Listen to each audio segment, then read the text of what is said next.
Naik pesawat tidak mungkin. Naik haji tidak mungkin nggak naik pesawat. Dan pesawat itu semua menggunakan uang berbunga dicicilnya. Nyewa pun pakai uang berbunga, pakai bank. Makanya saya heran kadang-kadang ada satu ajaran yang mengharamkan orang kerja di bank, dia memilih berhenti, tapi kemudian jadi supir Grab. Ada Oppo, oh oke, berbunga. Akhirnya dia jualan habatus sauda. Dia pikir impor ekspornya habatus sauda dari Yaman itu tidak menggunakan bank. Ini anomali peradaban manusia yang kemudian menjebak kita karena kita betul-betul terhantui oleh otentisitas. Jangan salah, ada mutaghayyirat yang bisa dirubah, dan Islam ini berkembang karena Islam ini dirancang untuk menjadi agama yang bisa merahmati seluruh alam semesta sampai hari kiamat.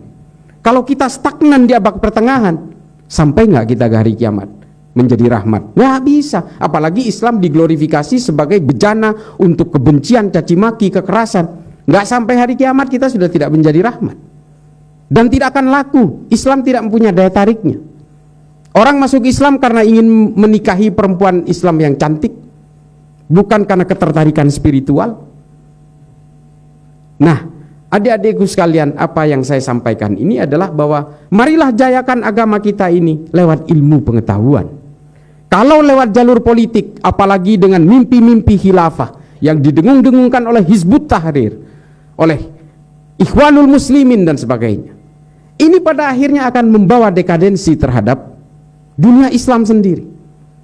Karena impian-impian daulah khilafah Islamiyah inilah kemudian yang menciptakan firqah-firqah berbasis kekerasan, karena mereka ingin mewujudkan satu gerakan revolusi seperti yang ditulis oleh Said Qutb dalam Ma'lim fil Thariq. Perlu saya kasih gambarannya kalau ada yang belum tahu tentang Ma'lim fil Thariq.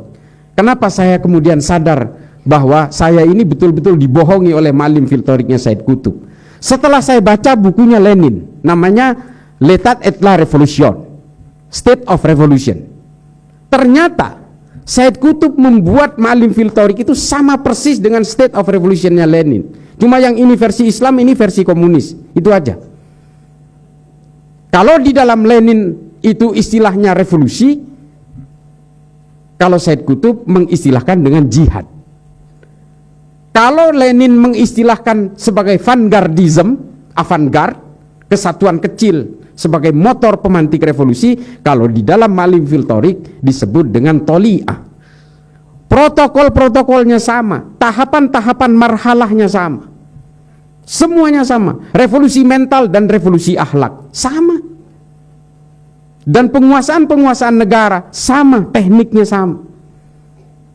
Lalu saya kemudian berpikir, Said Qutb ini adalah politisi, bukan seorang ahli agama. Lalu saya pelajari juga fi Dhilalil Quran, bagaimana dia melencengkan terjemahan Al-Quran tentang Al-Maidah ayat 44, Al-Baqarah 29, Al-Baqarah 341 dan sebagainya. Saya kemudian berpikir, ini politisi ternyata. Dari situlah kemudian trajektori Islam berubah arah, dan hari ini kita betul-betul menjadi pion-pion mainan-mainan politik global. Operasi intelijen semua terjun ke Indonesia. Setelah mereka melewati Timur Tengah, Asia Selatan dan sebagainya, mereka memantik Abu Sayyaf, gerakan Thailand Selatan. Bagaimana konflik Tamil dan Sinhala dibuat oleh intelijen-intelijen Barat. Ini saya tidak tabu untuk mengatakan ini.